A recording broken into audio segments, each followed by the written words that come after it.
título de mi presentación es En busca de plantas desérticas que no mueren de sed. Como todos sabemos, el cambio climático a lo largo de los últimos años ha generado un incremento en las temperaturas. Y no solo eso, sino también ha generado un aumento de los periodos de sequía. Entonces, miren, en este mapita, como se ve, es cómo ha incrementado la temperatura a través de las décadas desde 1994 a 2023. Entonces, en rojo se encuentran los puntos donde hay mayor incremento y en azul donde hubo un decremento. Y como ven, en la mayoría del planeta hubo un incremento de por lo menos 1 grado Fahrenheit por década, ¿no? Entonces, lo cual es mucho. Pero no solo eso, sino que también el cambio climático ha generado cambios en la precipitación y en la evapotranspiración, que, bueno, la evapotranspiración es la evaporación y pérdida de agua por el suelo o por la transpiración a nivel planta, ¿no? Y entonces, en esta grafiquita lo que se ve es cómo han habido cambios en la precipitación y en la evapotranspiración a través de los años. Y entonces se ven los cambios desde 1960 a 2020, ¿no? Y en azul están los cambios en precipitación y en rojo los cambios en evapotranspiración.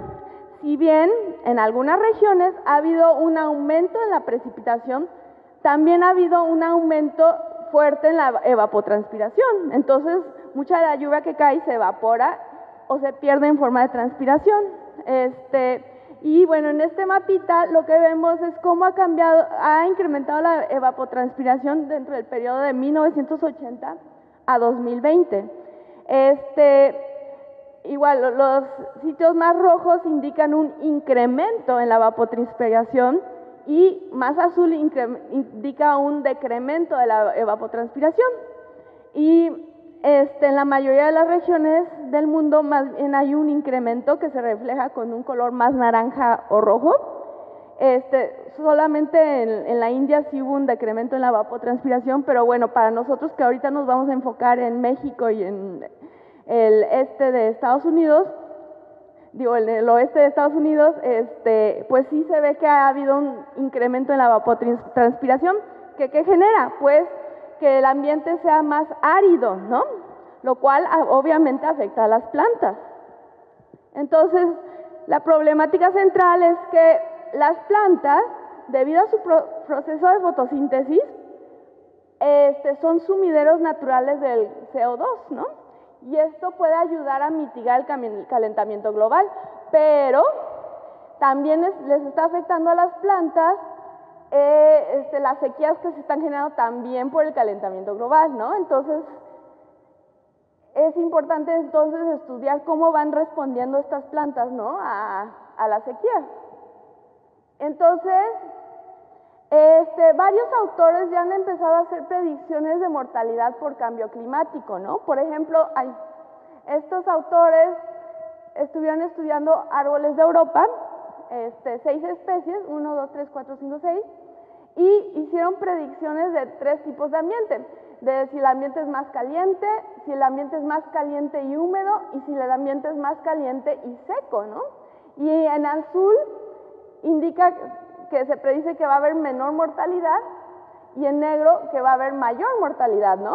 Y entonces, como se ve, en los ambientes que son más calientes y además más secos, es donde se predice que va a haber más mortalidad, ¿no? Entonces, es que esa interacción entre mayor temperatura y mayor sequía, pues puede afectar mucho, ¿no? a la vegetación. Pero es complejo hacer este tipo de predicciones, ¿no? De la mortalidad de las plantas por sequía. ¿Por qué? Porque las respuestas de las plantas a la sequía dependen de muchos factores. Están relacionados con cómo se va transportando el agua desde el nivel raíz hasta nivel tallo, hasta nivel, pues, nivel de las hojas, ¿no? Entonces, hay pues características morfológicas, anatómicas, funcionales, que influyen en cómo van a responder al estrés. Y un factor esencial que hay que entender para conocer más la respuesta de las plantas a la sequía son los estomas. Los estomas. ¿Qué son los estomas? Pues los estomas son unos pequeños poros que hay a nivel hoja. Y estos estomas se abren y cierran, tienen células circundantes que controlan su apertura y cierre. Y ustedes dirán, ¿por qué son tan importantes estos poritos minúsculos, no? Porque resulta que estos poros están involucrados en la fotosíntesis y en el transporte del agua. Son esenciales, son la base del transporte del agua y de la fotosíntesis. ¿Por qué? Porque en esos poros entra el CO2 y al mismo tiempo sale el agua en forma de vapor. Entonces, nada más les recuerdo, nada más rápidamente, en la fotosíntesis, entonces, la planta toma CO2, dióxido de carbono, y lo transforma en azúcares que utiliza la planta para el resto del metabolismo y libera oxígeno, ¿no? Pero también los estomas entonces son importantísimos para el transporte de agua, importantísimos. ¿Por qué? Porque resulta que el agua se está transportando desde un continuo suelo, planta, atmósfera. Y en este continuo va variando la concentración de agua que hay. Entonces, en el suelo siempre va a tener mucha mayor concentración de agua con respecto a la planta y con respecto al ambiente o al aire, la atmósfera circundante. Entonces, esta diferencia de concentraciones de agua es lo que genera el movimiento de agua desde abajo hasta arriba. Y entonces, cuando están abiertos los poros, los estomas, se genera un contacto directo con la atmósfera que es mucho más seca que el resto de la planta, muchísimo más seca. Y entonces esto hace que se jale el agua desde nivel raíz hasta llegar hasta los estomas de las hojas. Y entonces, una forma de medir esto es a través del potencial hídrico. Y de una forma sencilla lo que podemos decir es que el potencial hídrico nos indica qué tan seca está la planta, o el suelo o el ambiente, ¿no? Y va de valores de 0 a valores más negativos, ¿ok? Mientras más cercano a 0, más húmeda está. Entonces, tenemos un gradiente de potencial de valores más cercanos a 0 a más lejanos, en donde el suelo alcanza valores de, pon tú, menos 0.3 megapascales, el tallo, la raíz de menos 0.6, el tallo de menos 0.7, ya a nivel de hoja pues llega a ser un poquito más negativo, menos 0.8, y cuando llegas a la atmósfera, aunque tengas 50% de humedad relativa, llega a valores de hasta menos 95 megapascales, o sea, es una gran diferencia con respecto a la planta y con respecto al suelo. Y esto entonces genera un gradiente y ocasiona entonces el movimiento del agua desde la raíz hasta las hojas y hasta el aire donde se realiza la transpiración, que es la pérdida de agua en forma de vapor. Entonces, una forma de explicar esta parte de potencial hídrico sería si viéramos un vaso con agua y que digamos que lo que está succionando, en vez de que seas tú, es más bien el estoma en contacto con el ambiente, ¿no? Y entonces, cuando el vasito tiene mucha agua, es muy fácil, ¿no? Sacar agua con el popote cuando el vaso tiene mucha agua, es muy, muy fácil. Se requiere de mucha menos presión para jalar el agua. Entonces, pon tú, la planta estaría en un potencial de menos 0.8 megapascales cuando hay mucha agua. Pero cuando hay poca agua, se requiere, o sea, es muy difícil a veces jalar agua a través de un popote cuando ya hay muy poca, ¿no? Entonces hasta a veces hasta se forman burbujas de aire que limitan el transporte, ¿no? Y entonces en estos niveles se requiere mucha más presión para jalar el agua, es mucho más difícil. Y entonces aquí es cuando la planta puede alcanzar potenciales de hasta menos 10 megapascales. Entonces, ¿qué pasa cuando se va secando la planta? Pues es tan fuerte la tensión que se requiere para transportar agua que se rompen los enlaces de agua, los enlaces que unen normalmente a las moléculas de agua. Y esto genera burbujas de aire y esto va a generar una disminución en el transporte de agua. Entonces, aquí les tengo que platicar que, bueno, el agua se transporta a través de unos conductos llamados, que se les dicen vasos. Son unos conductos largos que están formados por varias células huecas y están conectadas una y otra, así. Pero entonces cuando está secándose, los conductos se pueden llenar de burbujas de aire y luego se puede pasar el aire de un conducto a otro y entonces se vuelve una catástrofe porque se empiezan a llenar de aire todos los conductos y ya se disminuye mucho el transporte de agua. Una respuesta que tienen algunas especies para disminuir el transporte de agua y disminuir los riesgos de que se formen burbujas de aire es cerrar los estomas, ¿ok? Pero no todas las plantas tienen esta respuesta o se tardan un poquito más de tiempo en hacerlo, ¿no? Y entonces, cuando hay una sequía prolongada, que dura mucho tiempo, las plantas pueden tener como dos extremos de respuesta. En un extremo, hay plantas entonces que cierran los estomas, pero si la sequía dura mucho, hay un problema grave cuando se cierran los estomas, ya no entra el CO2, que como les dije anteriormente, el CO2 se utiliza para convertirse en azúcar mediante la fotosíntesis y sirve para el metabolismo del resto de la planta, ¿no? Entonces, esto puede ocasionar la muerte de la planta. En otro caso, cuando los estomas se mantienen abiertos, sigue transportándose agua y se siguen formando burbujas de aire y esto puede generar una falta de transporte de agua y ocasionar también la muerte. Estas respuestas son importantes sobre todo en ambientes que son áridos, ¿no? Donde el agua pues está muy limitada, ¿no? Entonces, por ejemplo, las zonas áridas o desiertos como los conocemos, están caracterizados por temperaturas extremas, lluvias escasas y bastante aridez, es decir, la lluvia que sí cae se evapora rápidamente, ¿no? Y entonces también los suelos son secos. Y bueno, nosotros estamos muy cerca de este desierto, que es el desierto de Sonora, que está al noroeste de México y al suroeste de Estados Unidos, y es uno de los más diversos de América del Norte.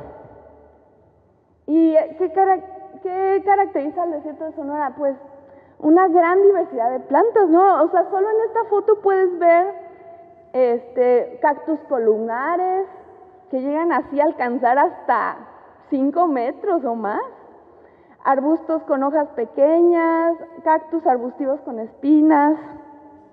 Puedes también ver cactus más pequeños, arbustos con hojas peludas y blancas, arbustos con hojas pequeñas. Y lo que estás viendo en realidad son muy diferentes estrategias para sobrevivir a la falta de agua, ¿no? Y entonces, entonces las plantas de estas regiones tienen diferentes estrategias para sobrevivir. Y bueno, ahorita me voy a enfocar en los cactus, ¿no? Los cactus almacenan una gran cantidad de agua en sus tejidos, o sea, aquí en estos cactus, aquí están almacenando mucha cantidad. Y además tienen espinas que ayudan a reflejar la luz y evitar que se calienten mucho. Y por ejemplo también tienen un mucílago que está formado por azúcar, que se une mucho a las moléculas de agua y ayuda a que se pierda menos agua. Y además, el gran volumen que tienen los cactus con relación a su superficie hace que en realidad sean grandes almacenadores de agua, como son los barriles, ¿no? Que pueden almacenar gran cantidad de agua. Y entonces, los cactus también tienen raíces superficiales que además permiten una absorción muy rápida de agua en eventos de lluvia. Y también tienen las raíces más pequeñas, las que están más en contacto con el agua, se encogen en los periodos de sequía, y lo cual ayuda a disminuir el transporte de agua y evita que haya un riesgo de que se formen los embolismos, las burbujas de aire. Y también tenemos plantas evasoras a la sequía, ¿no? Como las plantas anuales, que completan su ciclo de vida en el periodo de lluvias, ¿no? Y ya cuando en el periodo de sequía, pues ya no están presentes, ¿no? Y también tenemos otro tipo de plantas evasoras que tienen raíces que son dimórficas, o sea, que hay dos formas. O sea, tenemos raíces que son superficiales, que captan el agua de lluvia cuando aprovechan, ¿no? En el periodo que hay mucha lluvia. Y después raíces más profundas que llegan hasta el agua, el agua del subsuelo, ¿no? Cuando no hay lluvia, cuando todavía no hay mucha lluvia. Y también tenemos dentro de las plantas evasoras a la sequía plantas caducifolias que pierden sus hojas en periodo de sequía, ¿no? Y en el periodo de lluvias realizan mucha fotosíntesis, hay mucho crecimiento y desarrollo. Y luego tenemos plantas evasoras de la sequía que sí tienen hojas durante todo el año, pero tienen otras estrategias para evitar la falta de agua. Por ejemplo, tienen hojas peludas y blancas que ayudan a reflejar la luz y que no se calienten mucho, por ejemplo. O tienen hojas muy gruesas, con cutícula muy gruesa, para evitar la pérdida de agua. O hojas pequeñas que permiten que se enfríe rápidamente las hojas en el aire, con el aire. Además, en un estudio, varios colegas y yo vimos que dentro del mismo desierto de Sonora hay un gradiente en donde hay especies que las que son caducifolias son gastadoras de agua en los periodos favorables y es más probable en estas plantas que se formen burbujas de aire. Entonces lo que hacen es que cuando hay poca agua disponible pierden sus hojas, toman agua más bien de las reservas y ya no realizan fotosíntesis, pero cuando sí hay agua disponible son gastadoras, o sea, aprovechan al máximo el ambiente, la lluvia, y realizan muchísimo transporte de agua y muchísima fotosíntesis, mientras que las perennifolias son más ahorradoras, o sea, es menos probable que se formen embolismos o burbujas de aire, y además, independientemente de si hay mucha o poca agua disponible, tienen hojas todo el tiempo y realizan fotosíntesis de una forma moderada, no como las gastadoras que asimilan muchísimo CO2 y muy rápido y hacen mucha transpiración y todo, ¿no? Sino son más ahorradoras. Pero entonces, como ven, son muchísimas características, muchas estrategias para sobrevivir a la falta de agua en un mismo ambiente. Entonces son muchas características por medir. Y entonces la pregunta es si habrá una sola característica que sea fácil de medir, que nos ayude a predecir la mortalidad de las especies por sequía. Y en la actualidad sí hay una que muchos científicos están usando, que es se llama P50, que se ha visto que está muy relacionada a la mortalidad de las plantas por sequía. Y es el potencial hídrico en el cual se forman el 50% de embolismos. Como les platiqué anteriormente, el potencial hídrico es una medida de presión que indica qué tan seca está la planta. Y los embolismos, pues, son las formaciones de burbujas de aire en las plantas, ¿no? En sus vasos. Y entonces, para medir el P50, lo que se hace es, cortas una rama de un individuo sano, la dejas en una cubeta de agua, la dejas humectando por una noche, y al día siguiente, en la mañana, quitas en una partecita de la rama, expones una ventanita del tejido vascular. El tejido vascular es donde están los vasos y donde se transporta el agua. y lo fijas para ver con un microscopio que está tomando fotos del tejido cada 4 minutos de forma automatizada durante una semana, ¿ok? Para ir viendo cuándo se forman los embolismos. Y mientras tanto vas midiendo los potenciales hídricos con una cámara de presión que ahorita les voy a explicar cómo funciona. Entonces, ¿cómo se visualizan los embolismos a las burbujas de aire? Esto se ven por el hecho de que cuando los conductos de vasos tienen agua, reflejan menos luz, brillan menos que cuando los conductos tienen aire. Entonces, o sea, vas viendo entonces que cuando está el conducto lleno de agua, pues está menos, la luz, la cámara lo percibe con menos luz, menos brillo, que cuando están llenos de aire. Y entonces lo que haces es, ahí está, calcular las diferencias de las fotos de una foto con respecto a la anterior.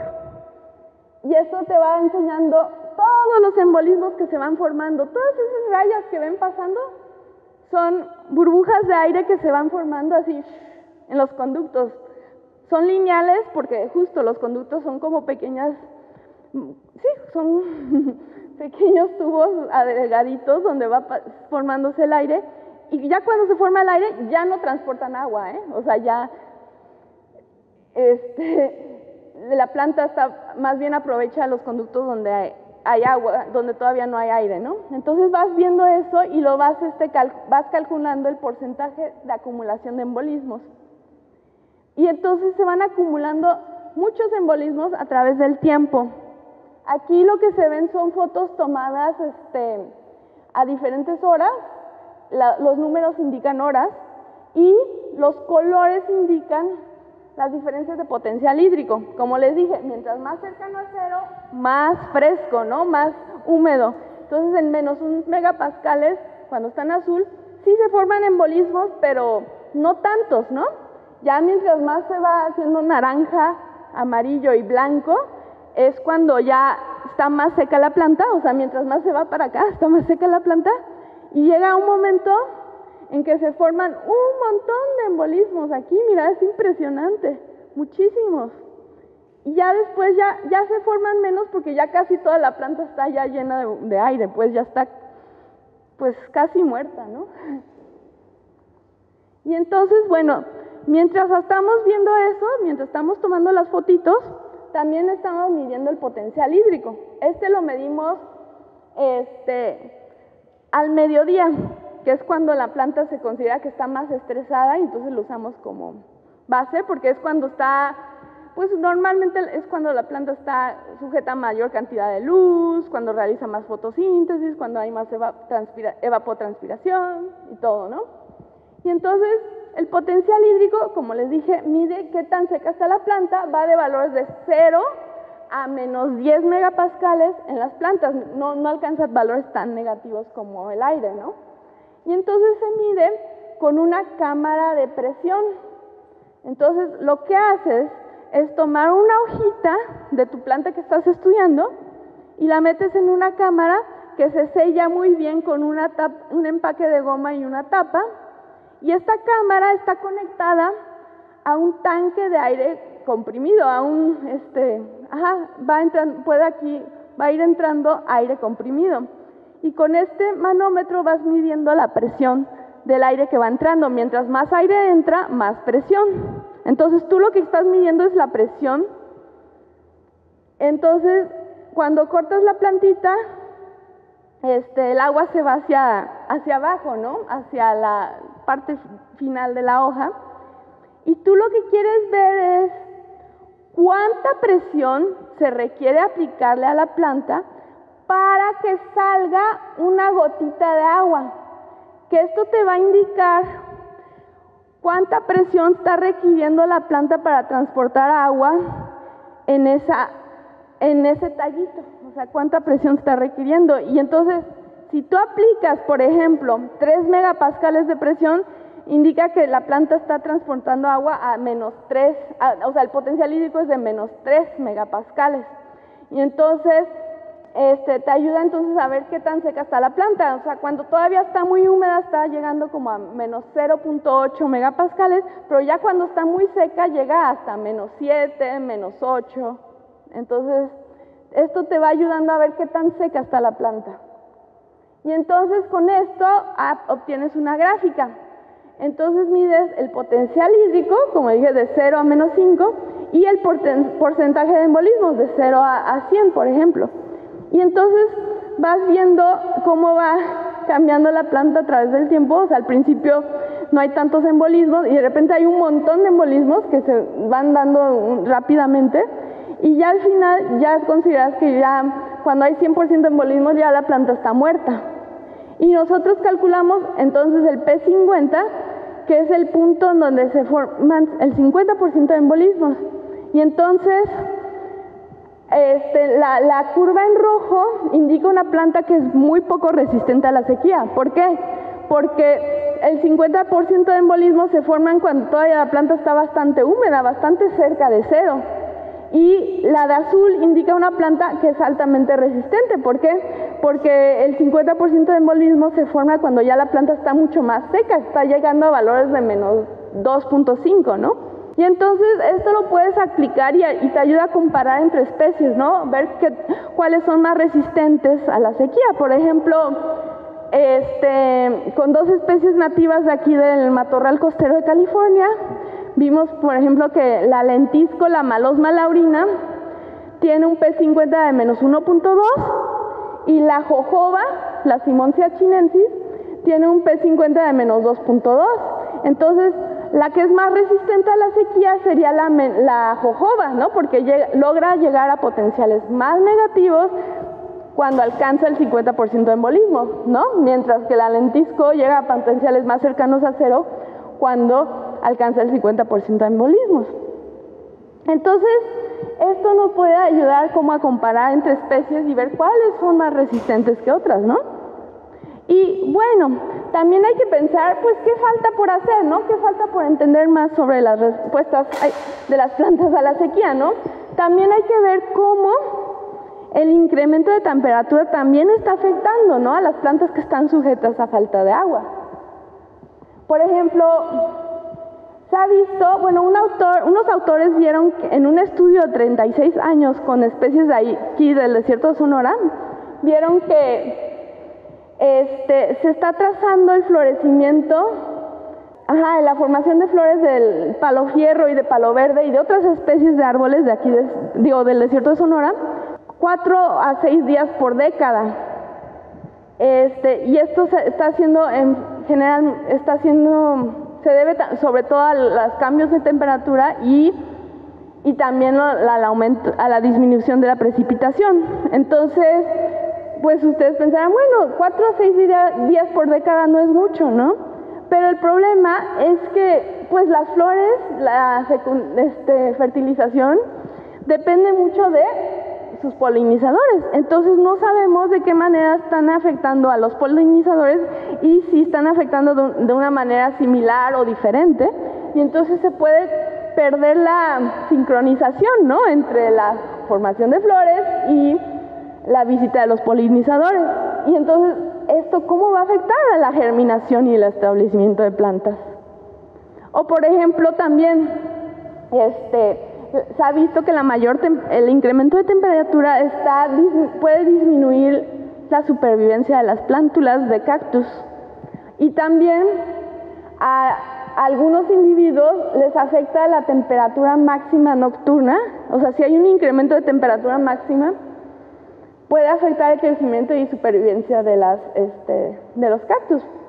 ¿Por qué? Porque en los cactus, en las noches cuando abren sus estomas y asimilan el CO2. Entonces, ¿cómo va a afectar esto en el establecimiento y supervivencia de los cactus, no? Es importante también saberlo.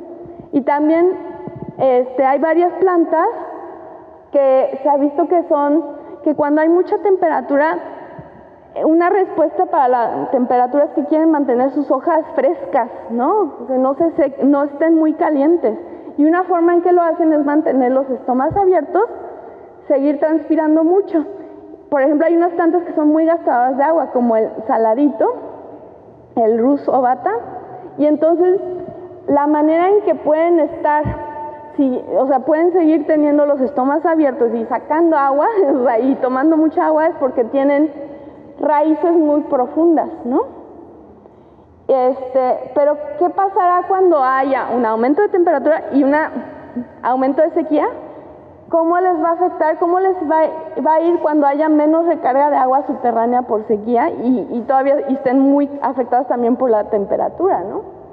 Entonces podemos concluir lo siguiente, o sea, realmente la respuesta de las plantas a la falta de agua, pues son bastante complejas las respuestas, ¿no? ¿Por qué? Porque dependen de pues muchas características relacionadas con el transporte de agua, desde el nivel raíz, tallo, hojas y características también del suelo.